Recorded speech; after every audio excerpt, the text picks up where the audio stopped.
hindi lang to basta sayaw, pangaasar ito kay Raisa May. Ito na ang walang leeg dance incident nang tumugtog na ang beat. Dahil wala si Raisa, no choice ang studio host kundi isabak si Bimbi para matupad ang kahilingan ng pamilya.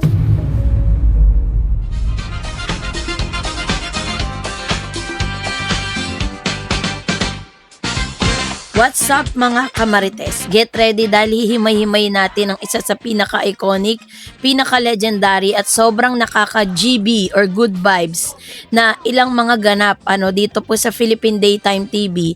If familiar po kayo sa Philippine pop culture multiverse noong early 2010, alam mong walang makatatalo sa usapan kapag pinagsama mo ang dalawa ng pinakasikat na child star ng henerasyon na to. Si Bimbi Aquino, ang Kris Aquino royalty at si Raisa May Dizon, the undisputed aling maliit of the masses. Isang iconic episode sa Gimme 5 segment ng Eat Bulaga ang nagpayanig sa buong bansa. Hindi lang to basta-basta segment na pamimigay ng premyo, ito ay naging birthplace ng isang dynamic na pinakalaganap na netizen bilang ang ultimate puppy love saga ng pananghalian. So, ngayon, kumuha ka muna ng iced coffee o kaya ng coffee dahil malamig na yung panahon habang umuulan at binabagyo tayo. Mag-sit back ka at basahin ang ating ultimate kilig and behavior analysis report tungkol sa isang iconic moment na ito, serialized in full Gen Z slang and over-the-top commentary style. Pero bago yan, of course, if you haven't subscribed yet to my YouTube channel, please don't forget to like, share, and subscribe at hit mo na rin ang notification bell for more showbiz updates.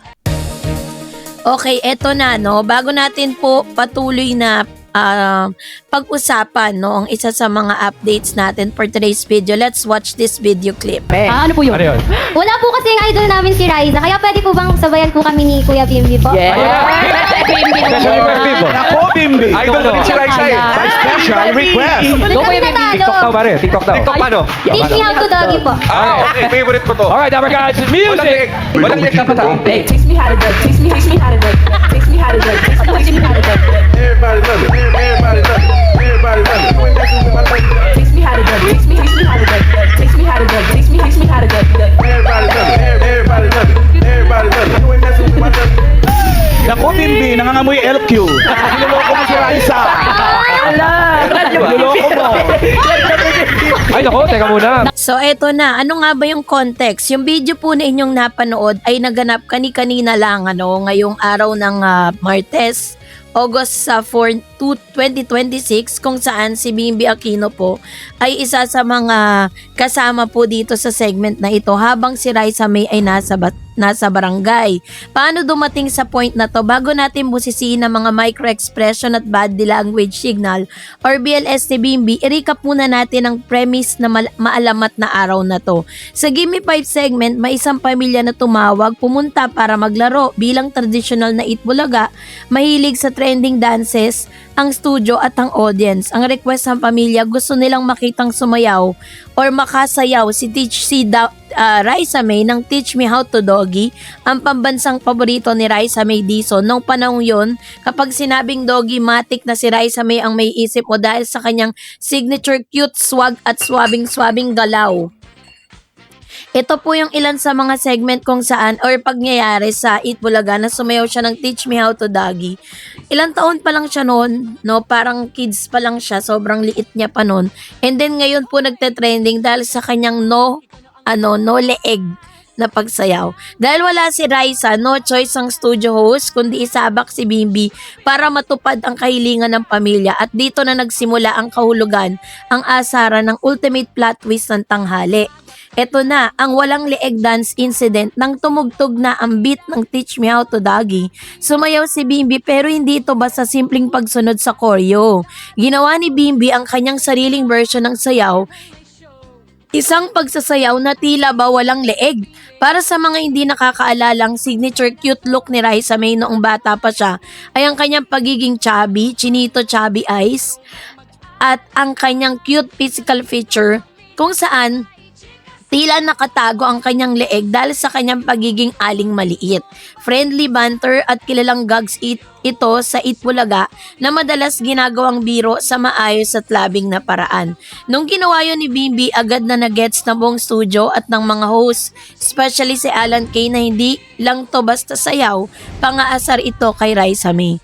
Sa part 3, the call out pumasok si Master Alan Kay, hindi palalagpasin ng veteran host at Master of Hirit na si Alan Kay ang ganitong gintong pagkakataon.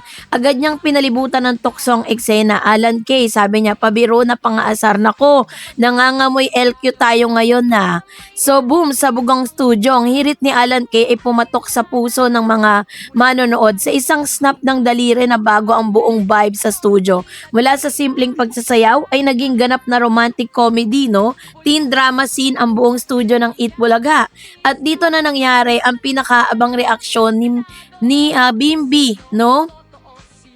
Yung kanyang transformation, ang biglang pagbehave at pagmumula ni Bim matapos bitawan ni Alan Kay ang linyang yon. Nagkaroon ng 180 degree kung sa kanina ay medyo hyper-confident at nang-aasar, aka main character energy, bigla pong namula, no? At biglang namula yung mukha ni Bim. Kitang-kita ang pagbabago ng kulay ng kanyang pisngi.